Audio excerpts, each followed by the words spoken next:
Ever wondered about the people who dedicate their entire lives to serving God and the church? I'm talking about priests, deacons, and those in religious life, like monks and nuns. It's a path called holy orders, one of the 7 sacraments in the Catholic Church. It's a special calling, a vocation, to serve God's people in a unique and profound way. Today, we're going to explore what these roles mean, how they differ, and what it takes to answer this incredible call. So, let's dive into the world of holy orders. First up, let's talk about priests. When you think of a priest, you probably picture the person celebrating Mass on Sunday, right? And you're not wrong. That's a huge part of their ministry. Through the sacrament of holy orders, a man is ordained a priest and receives the authority to act in the person of Christ. This is a powerful concept.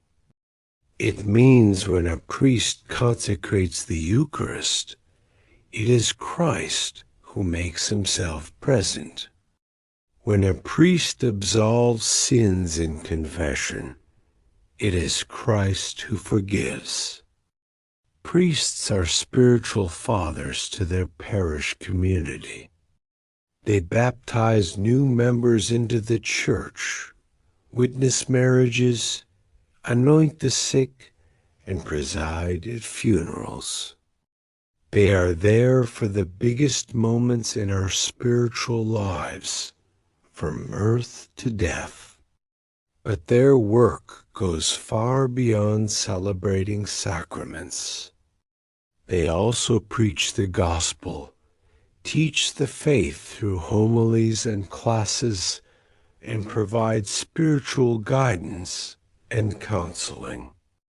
They manage the day-to-day operations of a parish, which is like running a small, very active community center. It's a life of service, sacrifice, and immense joy, centered on bringing people closer to God. They make a promise of celibacy, dedicating themselves wholly to God and their spiritual family, the church. Next, we have deacons. You might have seen them at Mass, assisting the priest, proclaiming the gospel, or preaching the homily. The role of the deacon is rooted in the very early church, described in the Acts of the Apostles as men chosen to assist with the ministry of charity.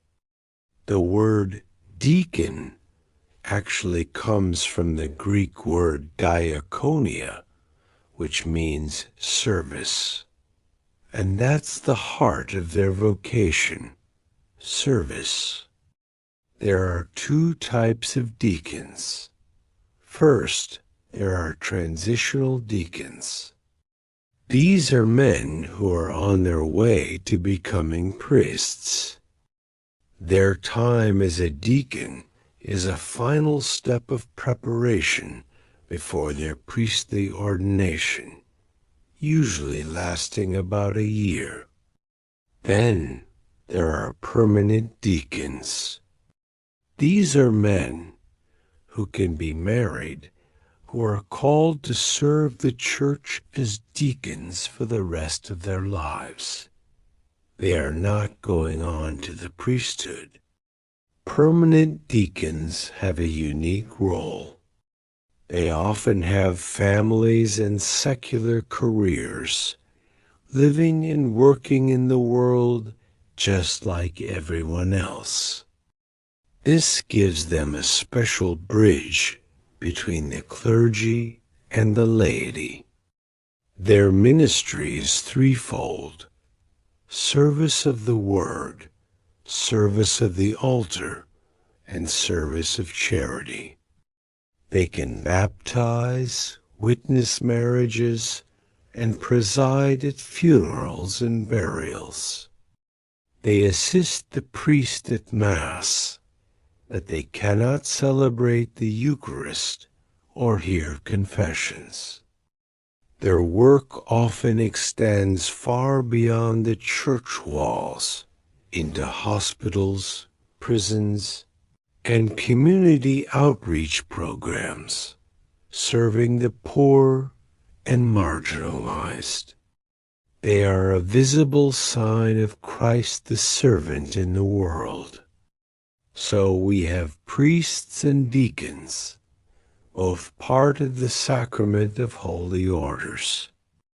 But what about monks, nuns, brothers, and sisters? This is what we call religious life.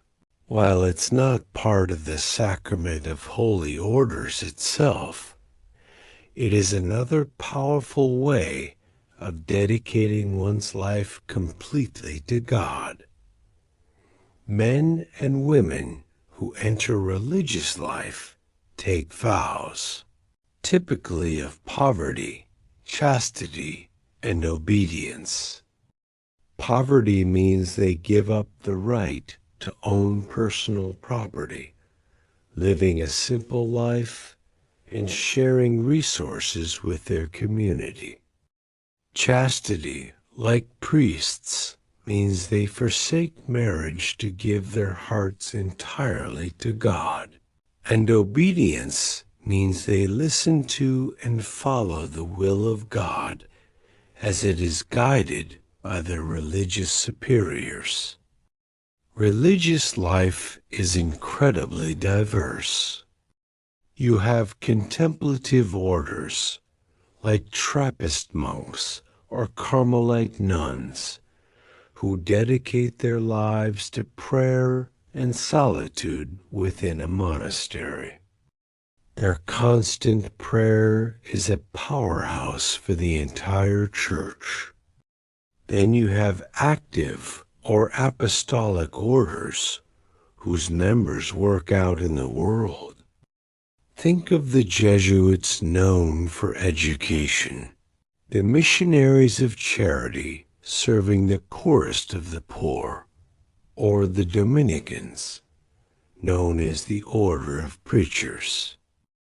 These brothers and sisters might be teachers, nurses, missionaries, social workers, you name it. They live in community, supporting each other in their shared mission. Their life is a radical witness to the gospel, showing the world that a life centered on God is one of great fulfillment and purpose. So how does someone know if they're called to one of these paths? It's a process called discernment. It's not about waiting for a lightning bolt from the sky, although that can happen.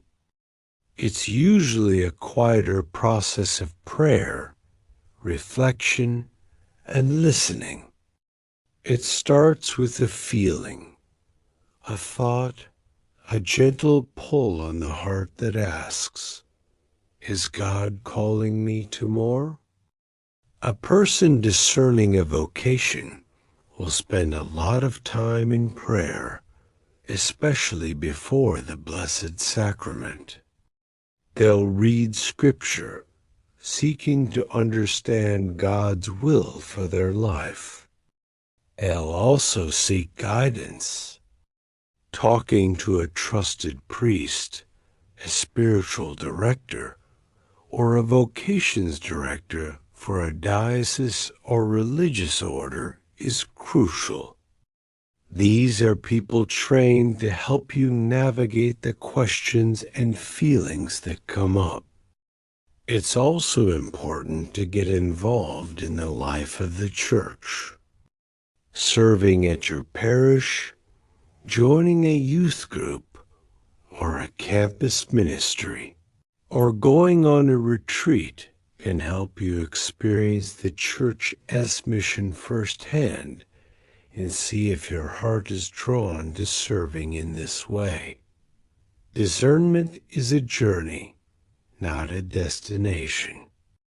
It is about opening your heart to God and trusting that He has a beautiful plan for your life, whatever that may be. It's a brave and generous response to God's love. Whether it's the path of a priest, a deacon, or a religious brother or sister, these vocations are a tremendous gift to the church. They are a living sign of God's presence and service in the world.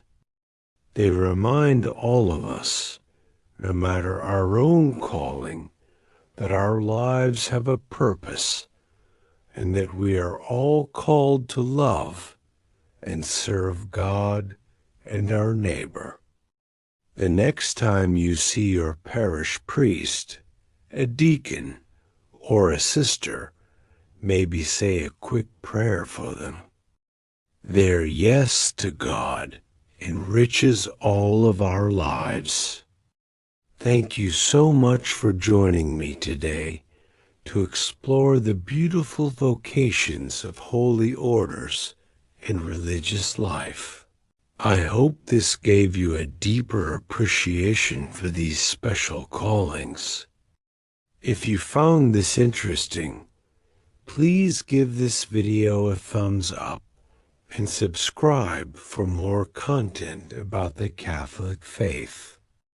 And if you feel that little tug on your heart, don't be afraid to explore it. God's plan is always an adventure. Thanks for watching, and God bless.